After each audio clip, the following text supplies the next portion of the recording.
visions through my dreams, seeing myself swimming in the universe.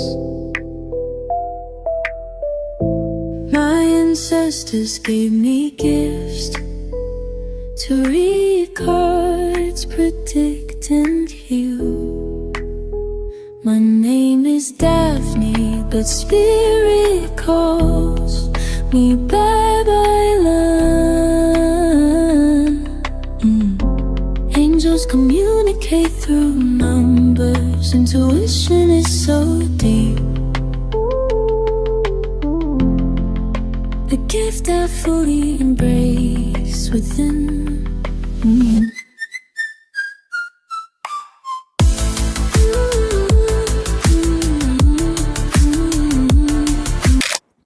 Hi everyone! Welcome po sa inyong almost personal readings. So, this is a general reading. You may resonate po sa buong reading na ito or baka konti lamang. Take what's only yours. I also want you to know na this is a timeless reading, no? So, wala po itong time frame. Kung kailan nyo ito mapanood, the message is meant to find you. And wag pong salo ng salo, no? Baka konti lang naman ang ma-resonate sa inyo, no? Almost lang naman, no? Itong reading na ito. So, let's start with the Two of Cups. Is this what? Love at first sight? Nakikita natin na intense ang romance. Intense yung nararamdaman. It felt like na-meet ko na ang taong para sa akin. It felt like yung wavelength ng utak namin, no, magka-vibes, parehas kami ng gusto, parehas kami ng ayaw, almost yung same color, no. Talagang makikita ninyo yung connection mo with your person. With the Six of Swords. So parang wala namang problema. Kung sa bagay, lahat ba ng reading kailangan may problema?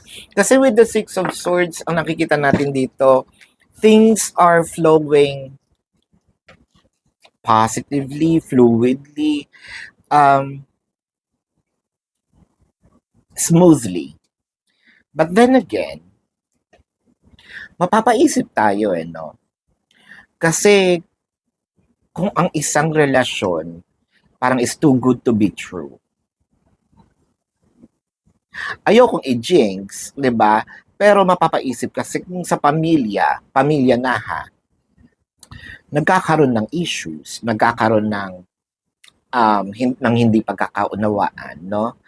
How much more dun sa mga taong hindi ka talaga lumaki, nakasama siya, no? Or baka talagang jive lang kayo. There must be something that we need to unfold in this connection. Again, ayokong i-jinx, pero kung totoo naman talaga na itong relasyon na ito ay fluidly, no, na talagang intact at walang issue, so bakit hindi? Kaso with the Emperor, someone here, probably kasi the Emperor parang pinapadama, no? I am just using this bait-baitan, no? Meron ditong galing sa bait-baitan School of Acting, no? Na parang, sige, parang pinapadama ko lang, no? So, parang sumayaw ka lang sa tugtog, no? Pero kasi with the Emperor, eto kasi yung taong nakamasid, no? Emperor is higher than a king. Kumbaga, may gera na dyan. Hindi pa siya lumalabas, nakamasid lang siya dun sa castle niya. Nakikita niyo yung paparating na dilubyo, pero hindi siya natitinag. Marami na agad tumatakbo sa isip niya. Meron siyang solusyon, no? Pwedeng isa sa kanyang mga sabihin natin ditong strategy is palapitin ng kalaban dahil mas maraming mas marami siyang kampon, no, doon sa loob. We'll never know. Pero kasi ang nakikita natin, there is a plan. It might not always be a bad plan. It may also be a good plan. Again, gusto ko ng magandang reading, no? Yun lang. With the Seven of Swords, lumabas na. So, noon pa ba? Parang feeling ko may plano na to talaga. Seven of Swords represents a thief in the night. So, ano ba ang thief in the night? No? Ito ay sumasalakay. No? Parang bantay sa lakay. Kapag kampante na ang lahat, kapag walang nakatingin, kapag mahimbing ang tulog, kapag, kumbaga, wala ka ng walls, all your guards are down, doon ito sasalakay. Doon ito, hindi ko gusto yung ganit. Kaya nga, meron akong feeling kanina pa, is this relationship too good to be true? Baka you started on this, no?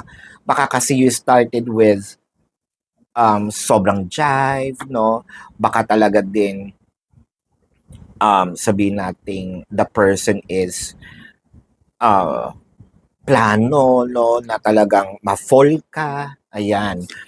Now, with the Hermit, ang hirap isahan nitong taong to dahil siya talaga ang mapang-isa. No? Parang this person born with it. Born with that, kumbaga innate ang kanyang behavior, no? You might not be the first person na probably ginawa nito ng ganyan. I think that kung sino man ang nanonood sa akin ngayon, you might wanna do some background checks with your person, especially kapag ito ay laging ayos ang buhok, no? Prim and proper,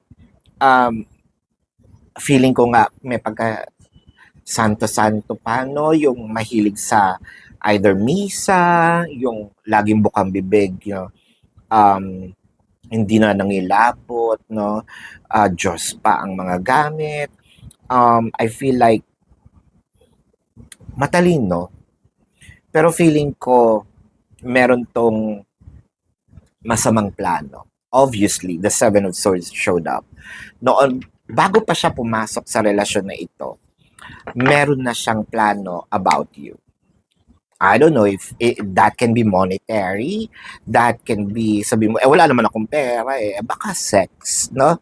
Let's see.